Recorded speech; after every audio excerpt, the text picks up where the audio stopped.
Ladies and gentlemen, welcome back to the King's Table podcast, where we speak about identity, leadership, and dominion. And today, we have an amazing guest with us. Without further ado, I would love him to get to introduce himself.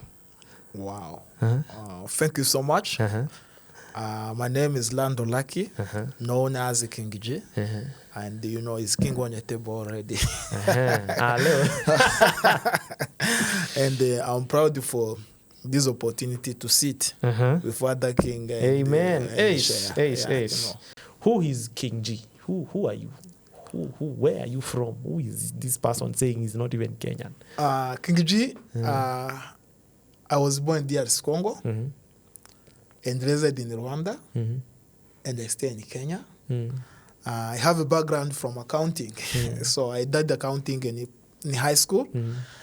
And right now I'm doing theology, where I'm interested for serving people in church, right?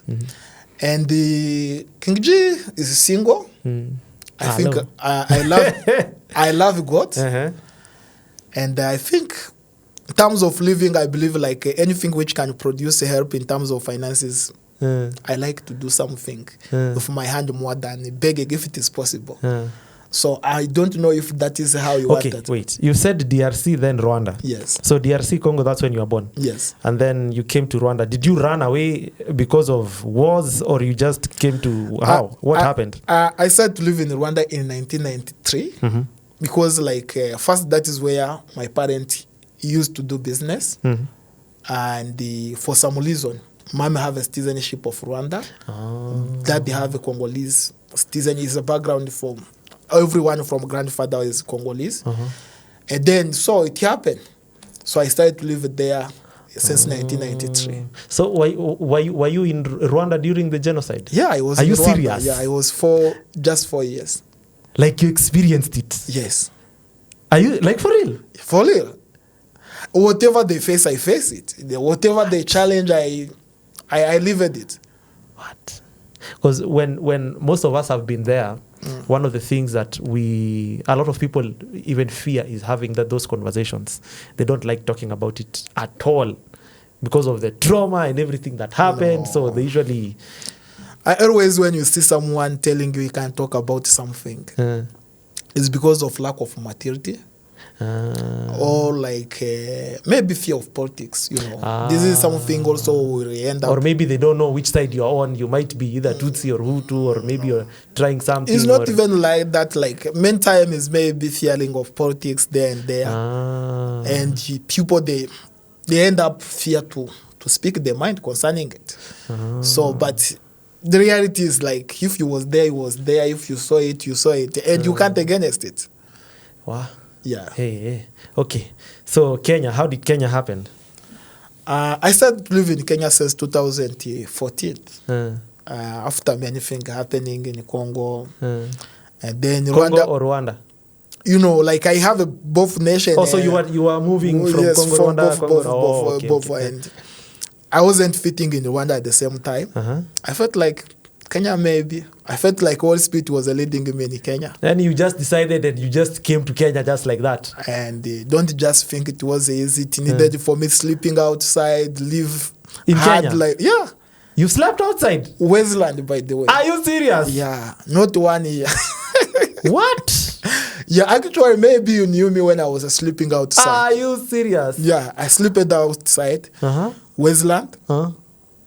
1 year, 2016. Long season. And God made the way.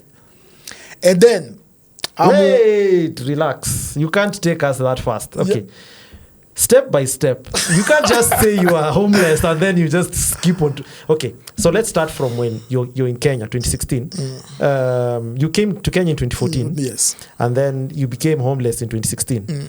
So the whole of 2016, you were outside. You were sleeping outside. Yes. Tell me about that experience. You know, it was harsh. And to show you how no one will care about you. Right? But we have a God. Right? And through it, I think I was asking many questions. I was born in a family where we know God, where they prophesy about your life. And I was like, the prophecy... And the reality I'm facing is two things different. Mm. And then I was asking God, what is all this? And God told me, I want you to intercede for nation and support people, family street. So that is where Kingdom of Life on Abundance Ministry came from, for interceding for nation and reach out to the family on the street. And for me, I wasn't the right person to do so. Because already myself, I was a street young man. How that was supposed to work, how was it easy for me to make it is working. But God always, when he's telling you something, he helps. So later, by the way, I was helped by a Muslim. Interesting story. Real. Yeah, for it. I think you know Paki where it is. Yes. 100 which meters Paki? from Paki, there is a mosque. 100 meters going up. Yes, like Yayakiwe. If you are in Yayakiwe, there is a mosque. Like, if you use Yayakiwe, there is a mosque there. And I used to sleep opposite side of the mosque. There is a small place I've where... seen the mosque. Yes. Like this is a mosque. Then here there is a house called the Good Man. Yes, then here there is a place where water pass by. I used to sleep there. And it was a Sunday. Coming from the church. And just getting there, I'm like coming to sleep. It was lunchtime. I was very tired. Because I was serving Saturday. I think even Friday I was in Ikesha. Saturday I was serving. And then Sunday, I was very tired on the point of death. I decided just to go to sleep anyway. And going there, I met a Muslim. And he told me he's looking for people for helping. And I said, why don't you consider to do favor for me? And he was telling me, you look so nice. So there's no way I would help someone who look like... I told him the truth is like, I'm the worst because I'm sleeping outside. This is the place I sleep. He helped me with small amount of money. That is how my life started. Wow. And this does not negate the fact that you experienced people who call themselves Christians before that Muslim came and they never helped. Yeah. You never asked anyone before that Muslim came. Did you I experience... asked, what are you talking about? I have been in church 2016 throughout, even though I was sleeping outside, but I was in church serving even different ministry. And you try to express yourself there, no one who is listening. No one cares. You and don't then this again Muslim comes out of nowhere. Yes, and help you. You reach the point you understand God. There's specific people it designed maybe to help you. It's not everyone. Did that make you ask yourself a lot of questions? Yeah, because if you've experienced and you're in ministry and you're serving and out of nowhere a Muslim comes and helps you, what questions were going through your head? This is not the first time it happened. By the way, this is the second time when I came in Kenya, helped by a Muslim. Second time? Second time. Are you serious? Honestly speaking. In 2014, when I came in Kenya, I did not have money. I did not know any person. I was just coming knowing like this is the place I'm coming. And I was coming in Nairobi, by the way. And being there, walk long distance, get lifted there and there, walking long distance. My journey for coming in Kenya was the longest journey I have ever seen. You walked? Yes. You walked to get into Kenya? There is long distance I walked. Of course, somehow someone will give you a lift. Yeah. But after he turned his way, you will still need to continue to walk. So I end up getting in Kenya, right? But one thing I can tell you is God who was directing my step. It wasn't my vision to be in Kenya. It's God who was directing my step and told me why and how. It's something I saw first, right? Now I'm in Nairobi. And I don't have money. And I don't know any person. There is many things happen in the past 2 weeks. Someone just helped me from nowhere. And later it happened. It was not working. I think it's not a little was working, but the promise was like it will help me 2 weeks. Just meeting someone on the street and just accept to help you 2 weeks. Is it not a good help? That guy was the best one. He helped me 2 weeks. And then 2 weeks end up without getting the ability to get a place for starting. And, many things happen. I was robbed in the same 2 days after moving from that house. I was being beaten. I was sleeping in a whole park. And, the first person to be interested in me was a Muslim. And he told me what his father was doing, how he was doing it. And he told me, I would like you to meet my father. And we went. And his father asked me some question and said, hey, son, I really love you. And I don't want you to back sleeping on the street. I have a hotel in Nairobi. And I want you to stay in one room. And I stayed in that room more than 7 months without paying. Wake up every morning, house is clean. And I'll receive a token of money every morning, by the way. This is a Muslim? That is a Muslim. Jesus Christ. And I really appreciated that man even up to now. What? So, that is the point. That is the point. And, of course, being in such a kind of situation, I was having my challenge, which was causing me to come in Kenya. More about politics, more about such a kind of thing. So, later, that guy trusted me for small job. I was doing a job and stay in the hotel. Life was moving. But because of such kind of atmosphere of politics, that kind of challenge, that is how I moved from that place. But I tell you, no one who moved from that house. It's me personally who moved myself in that house because there was insecurity from my people who wanted also to do this and that, and it was very dangerous for me and for his business. I felt like I need to change this location. But the guy has helped me, and I really appreciate it. If he can hear me, Wow. So I don't want to mention his name. Wow. But I really appreciate it for his kindness in my life. May God bless you big time. That's amazing. Yeah. That's like, sometimes I usually ask God, why is it that the people that claim to worship you, the people that claim you are in them, are the last people that you get to experience? Because you're not the first person. There's another person that sat on this chair like last year, in the end of last year, called Peace. He also experienced such an experience such as you, but now for him, he ended up in a temple. It was so bad that he had to just go to, I think it's in Ngara. There's a huge temple. Yes. Yeah. Beautiful one. He went to that place and then he stayed there, I think for 3 years. Can you try to He do even that? transitioned to be a Hindu. Let me ask you, can you try to go to stay in the church 2 days? Why? No, you won't even be allowed. So even where we are going to, you won't be allowed because it's a security issue. When people start exiting at a specific time, you even see security now, dogs. That is now, you will see the difference. What? The difference is like we build something to worship God, but there's no God in us. If you can't sleep in the church 2 days, why do you convince me? These houses belong to God. God is not sleeping in the entire church. Why should I sleep outside? Why can't you allow me at least to pray during the night so that no one will harm me? And during the day, maybe I can still learning everywhere instead of that. But you can sleep in the mosque, you can sleep anywhere. In temple. So you get, that is the difference. That is what make a difference.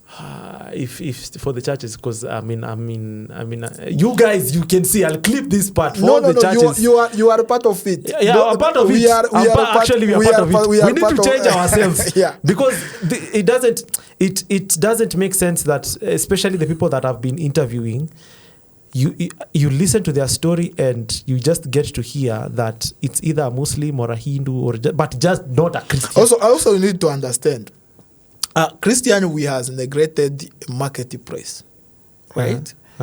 We have neglected the marketplace, so we are poor. While other people have the muscles. A man can give you a room of 5,000 every morning, every night, and give him 500, and he's still living as if nothing is happening because he have a muscles. Yeah. Right?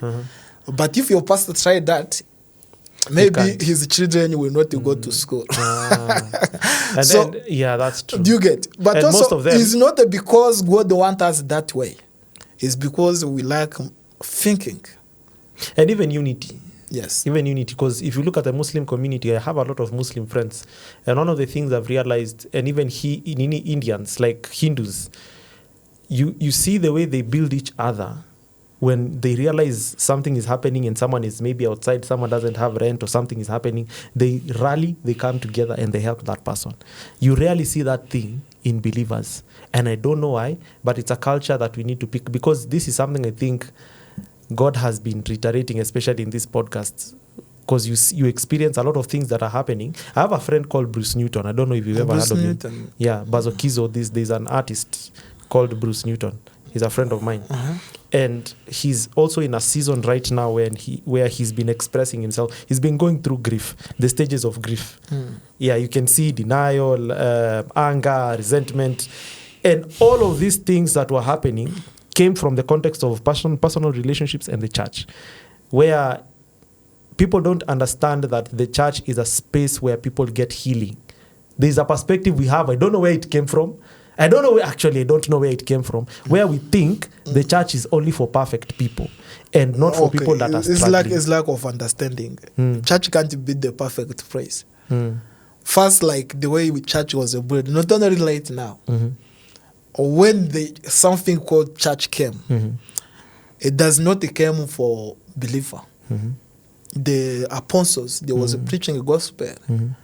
And then like after one king accepted that now people can come in the church. So you will understand, it was the people who used to worship other God, it was the people who used to do all those sorts of kind, who just joined the church. The church. So how those people would be perfect? That's true. So maybe someone wants to be religious, not a Christian. Have you realized even Jesus himself has never worked for righteous people? Right? Even he himself said that unless you exceed the righteousness of the Pharisees, he has never associated with righteous people. And not against righteousness. And the matter would be, what do you call righteousness?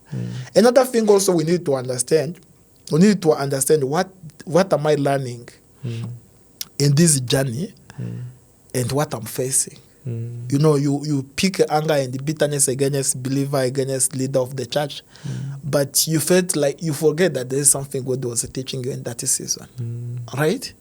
And actually the key is for you. You know, no one will have a persecution. No one will have to face true challenge. But you know what? God give exam before. God give you exam before you learn. In a normal life, you learn and then you do exam, right?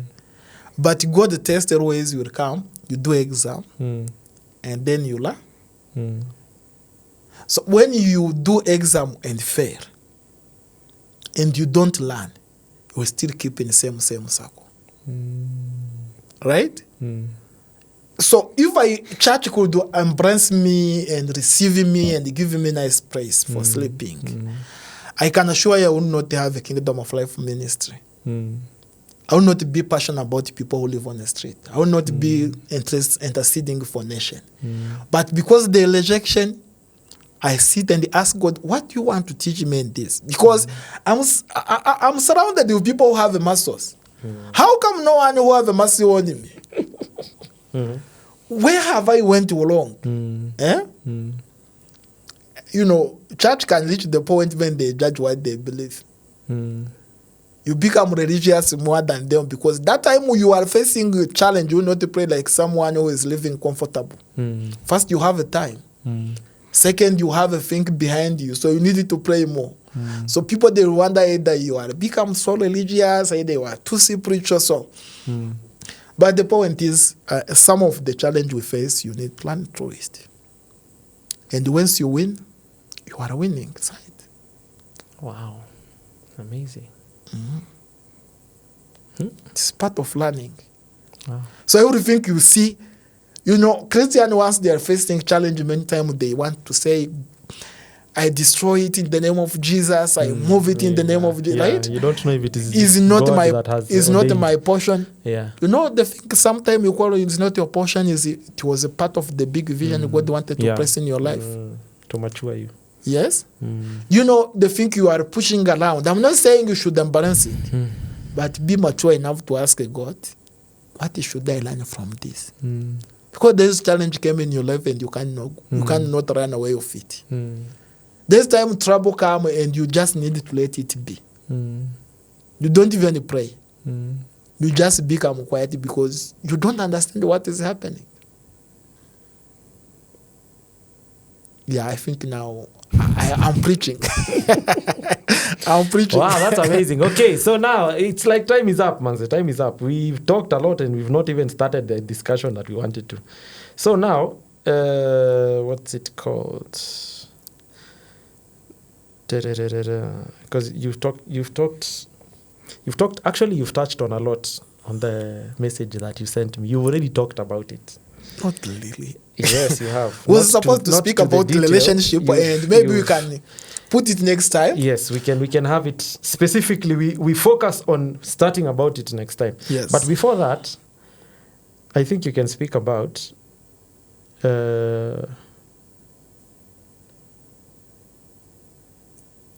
how did you, this number one, put God first. How did you not leave God in that season? Like what made you stick? Do you understand life where first me I knew God at young age? You was asking me how I was in Rwanda in 94, right? I end up go back in Congo in 94 the same year. And you know, when we was in Congo, the war break in the country, and you will understand which kind of mess lifestyle which was around us. To die wasn't a mistake. Dying, when you are surrounded where people they are dying easily, it become like a normal life, right? In fact, you can reach the point when you ask God, why am I not the one who is dying? Because to die is better option. But through that, I think in 96 is when I was being baptized at 6 years. And it was because I was very sick. And then you will understand the country have a war. So they tried to take me in the hospital, which was there. They was not be able to help.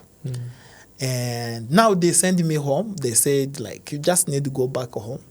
And die there. And die there because we can't. And that poor situation now, mom said, like, you need to be baptized, that at least when you die, you will go in heaven. You know, they came a pastor, teach me about healing and that and there. And that sickness get healed the day I was baptized. The day I was baptized is the day I was healed. Right? And now I start to have a passion about God. And I start to see vision at younger age. I start knowing God more. I reached the point, like, you know, in normal life, even right now as we speak, I believe you can take everything, but God should be part of my life, right? Because, like, there's time this thing doesn't work. There's time business doesn't work. There's time people just decide to reject you. There's time you can even work hard and you don't see the result of what you are doing. But you know what? Even in such a situation, God is still there only. This time you will face a challenge and you can't be able to reach to your parent, right?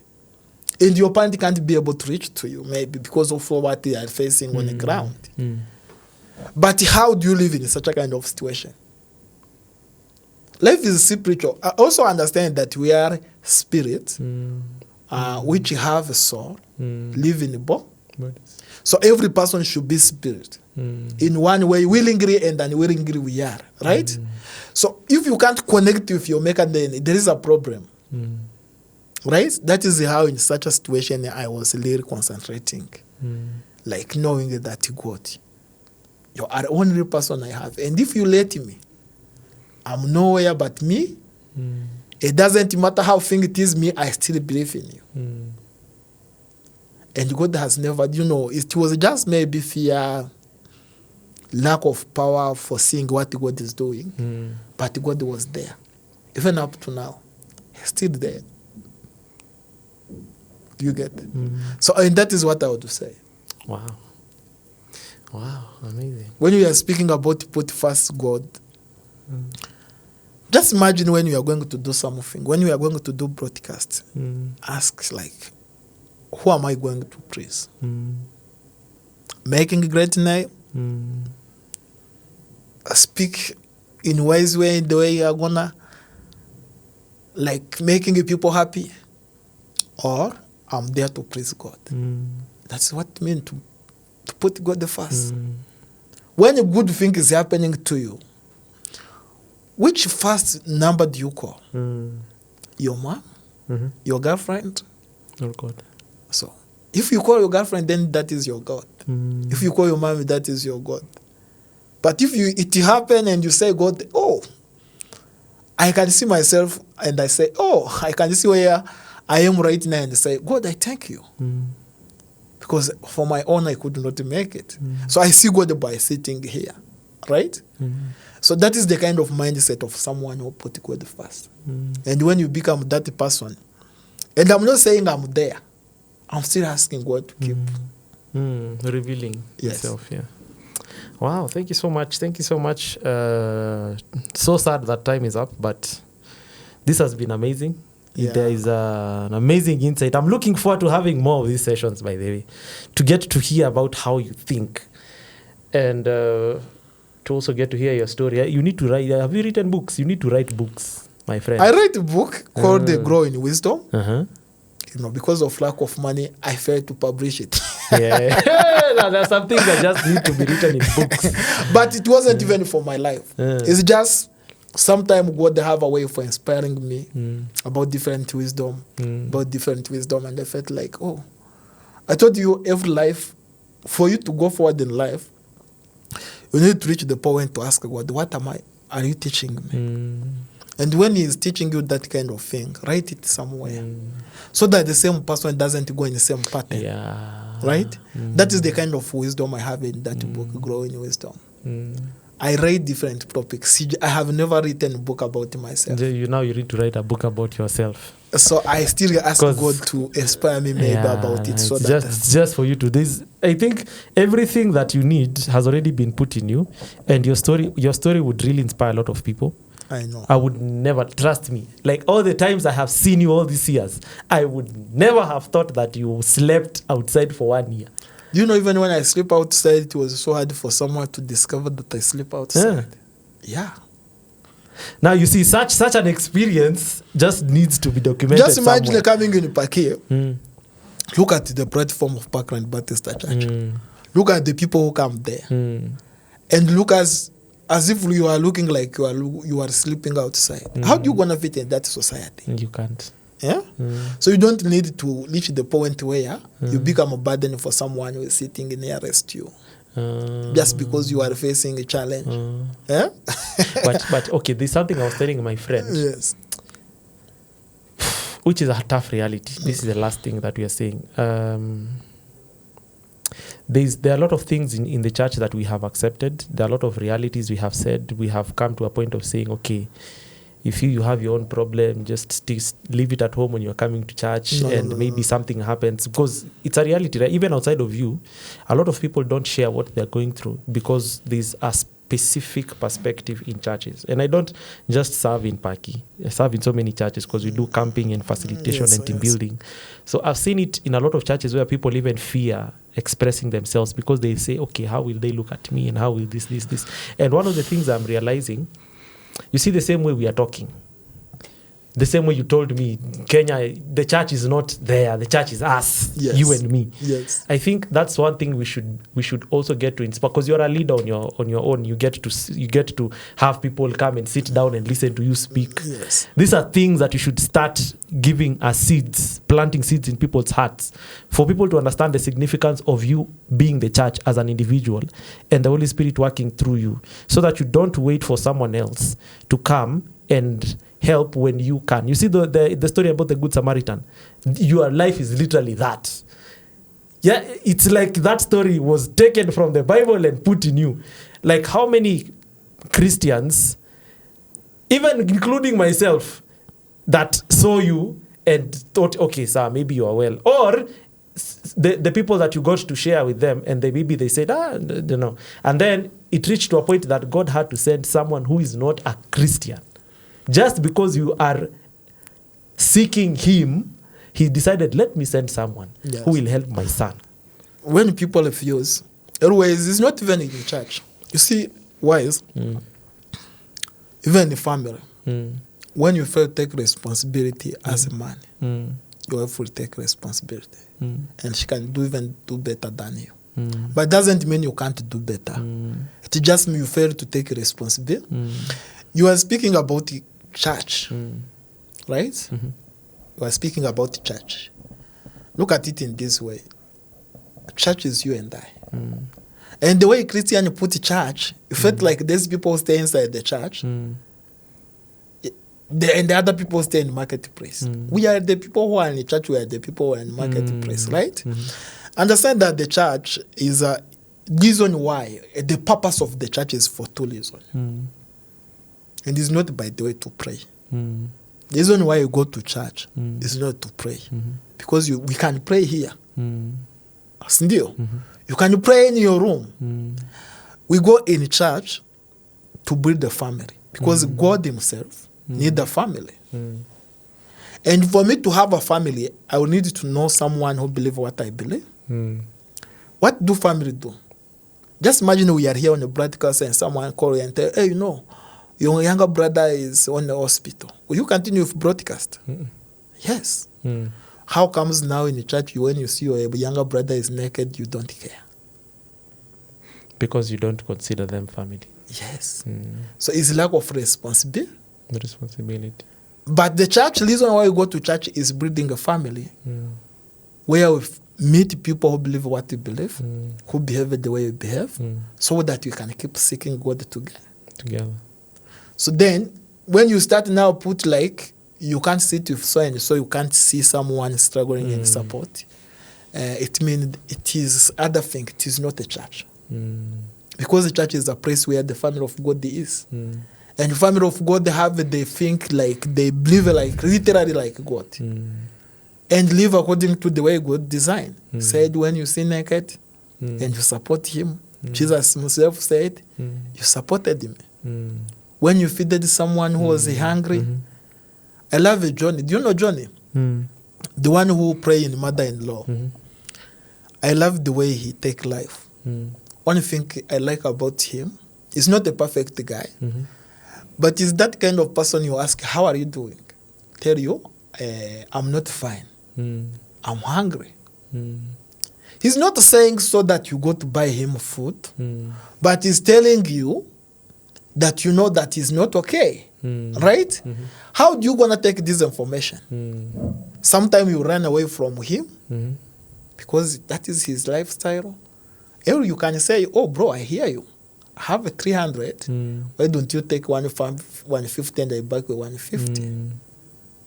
Right? I'm sick. Or like my house is crossed. How do you feel like when someone who believes what you believe say, you came to greet me, I did not even ask. And I tell you, know what? My house is knocked because I can't pay. How do you gonna behave? Are you going to run away feel like I'm weird the guy? Or you are going to feel like my brother is facing a challenge? Are you going to tell everyone that, lucky, life has already become tough? Or you are going to feel like, maybe I can talk to Pasi and tell him what he's facing and see there is a way out. So it is up to any one of us how to take challenge for each other. But the reason why we go to church is not to pray. It's not to bow down. It's not to speak in tongues. We can still speak in tongues in our house. The people in Arab, they are speaking in tongues and don't want who preach it to them. Right? But what they are lacking is a family. Right? What we need is what? It's a family. So that is what we need. Wow. Amazing. All right, ladies and gentlemen, thank you so much for coming. I'm looking forward because we have to now focus on this topic. The next, I don't know how your next week, but we'll discuss. Yeah, so we had decided to have a session about relationships, but now because time is up, we have decided to end it here. So ladies and gentlemen, It's been an amazing session. I have been your host, Wise Kenya International. This is the King's Table, and you are with the one and only King Lucky. Yeah, ladies and gentlemen, be blessed. You are welcome.